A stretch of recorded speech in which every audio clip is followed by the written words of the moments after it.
हाँ, तो 7th class के बच्चे आके ध्यान देंगे। आज हम प्रश्न नंबर 34 करेंगे, ठीक है।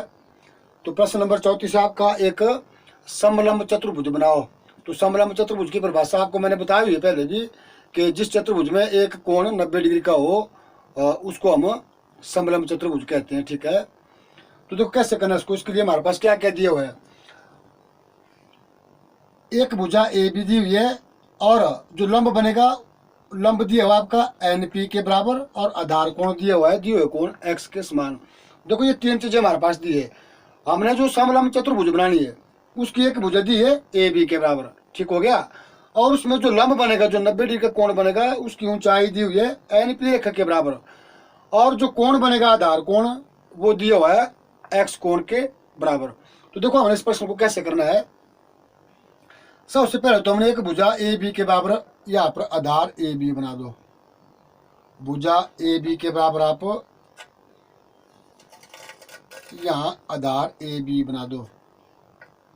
यहाँ पर आगे बिंदु A और ये आगे बिंदु B। तो क्या किया हमने, समलंब चतुर्भुज की एक भुजा दी है हमारे पास AB के बराबर। उस AB के बराबर हमने क्या किया, यहाँ पर आधार AB बना लिया, ठीक हो गया। इसके बाद देखो हमने क्या करना है। हमारे पास देखो आधार कोण एक कितना दिया है, दिए हुए कोण x के बराबर। तो क्या करना है हमने, इस बिंदु A पर हमने दिए हुए कोण x के बराबर कोण बनाना है। तो जो कैसे बनना है, ये जितनी आपने यहाँ इस कोण पे चाप लगाई हुई है, उस चाप के बराबर आप प्रकार को लो, बिंदु A पे रखो और ऊपर की तरफ को ये चाप लगाओ आप। ये चाप हमने कितनी लगाई, जितना कोण आपने अपनी कॉपी पर लिया हुआ है उसके बराबर। फिर से देखो एक बार, ये कोण पे आपने जो चाप लगाई है ना, इस चाप के बराबर जो है चाप हमने बिंदु A पे प्रकार रखी है और ये लगा ली। अब देखो हमने कोण यहाँ कितना बना हुआ है, दिए कोण x के बराबर। तो अब देखो कोण की क्या परिभाषा है, दो रेखाएं जब एक बिंदु पर मिलती है तो एक कोण बनता है। तो देखो ये दो रेखाएं यहाँ एक बिंदु पर मिल रही है, लेकिन बीच की दूरी कौन सी, ये चाप हमें दिखा रही है, ठीक है। तो क्या करना है, अब इस बीच की दूरी के बराबर प्रकार खोलो और यहाँ इस बिंदु पे रखो और काटो इसको इसके बराबर। इसको काटो और इसको ऐसे आगे डॉटी लाइन में इस तरह से ऊपर को बढ़ा दो। और इसके अंदर क्या लिखना हमने, कोण x।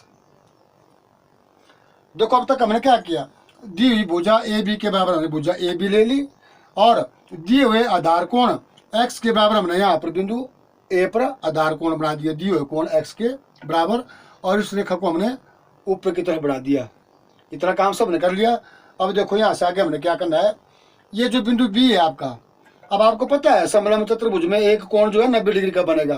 तो देखो ये जो बिंदु B है, इस बिंदु B पर आपने क्या करना है, एक 90 डिग्री का कोण बनाना है।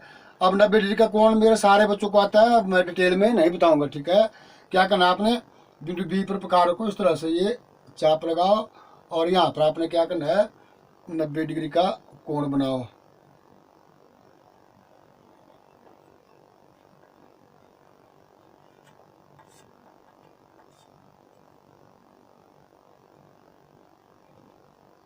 ये देखो 90 डिग्री का कोण बनाया यहाँ पर और इस रेखा को आप ऐसे ऊपर की तरफ को बढ़ाओ डॉटी लाइन में। इसके अंदर आप लिख भी सकते हैं, नहीं भी लिखेंगे तब भी कोई बात नहीं, ठीक है। 90 डिग्री का कोण बनाया हमने यहाँ पर बिंदु B पर। अब देखो आपका प्रश्न लगभग होने वाला है, छोटा सा प्रश्न है। अब देखो बिंदु B पर हमने क्या किया, 90 डिग्री का कोण बनाया और उसको ऊपर की तरफ बढ़ा दिया। अब देखो ये जो लंब बनेगा, इसकी ऊंचाई कितनी दी हुई है, NP के बराबर। तो क्या करना है, अब NP के बराबर खोलो प्रकार आप और बिंदु B पर रखो। इस 90 डिग्री वाले कोण को काटो आप NP रेखा के बराबर, ठीक है। दूसरी भुजा कितनी दी हमारी, NP के बराबर और लंब की ऊंचाई भी इतनी है, ठीक है ना।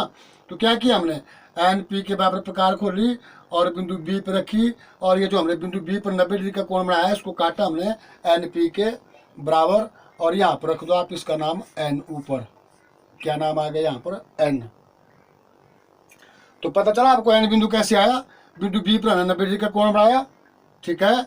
और फिर NP के बराबर प्रकार खोली, बिंदु B पर रखी और इस 90 डिग्री वाले कोण को रेखा को काटा NP के बराबर और यहाँ पर बिंदु N आ गया हमारे पास, ठीक है। अब देखो अब प्रश्न आपका बन गया लगभग, ठीक है।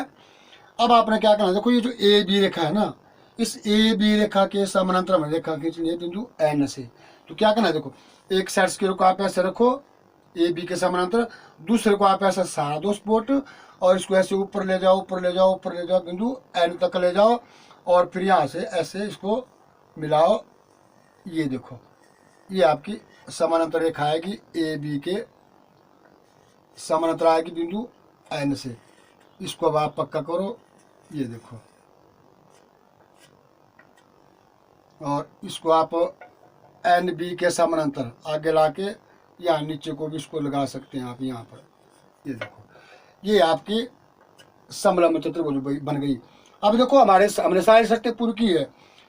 एक भुजा हमने ए बी के बराबर दी है, ए बी के बराबर ली, आधार कोण एक्स के बराबर दिया है, एक्स के बराबर हमने आधार कोण बना दिया, और लंब की जो ऊंचाई थी वो एन पी के बराबर थी, एन पी के बराबर हमने काट ली। और फिर क्या किया हमने, ए बी के समानांतर बिंदु एन से रेखा ली, और इस रेखा ने क्या किया, इस कोण एक्स वाई रेखा को यहाँ बिंदु सी पर काट दिया, यहाँ पर आ गया बिंदु सी। ठीक है, तो देखो ये बिंदु सी कैसे आया, सी और एन रेखा कैसे आई, ए बी के समानांतर ली हमने। ठीक है, जब बिंदु सी आ गया, बिंदु सी से हमने नीचे के प्रोजेक्शन दिया इसका डॉटेड लाइन में, यहाँ पर आपका प्रश्न पूरा हो जाता है। ठीक है, और बहुत बच्चे कम कर रहे हैं बच्चे काम, तो मैं सारे बच्चों को कहता हूँ कि सभी बच्चे काम करके 4 बजे से पहले भेज दिया करो। ठीक है।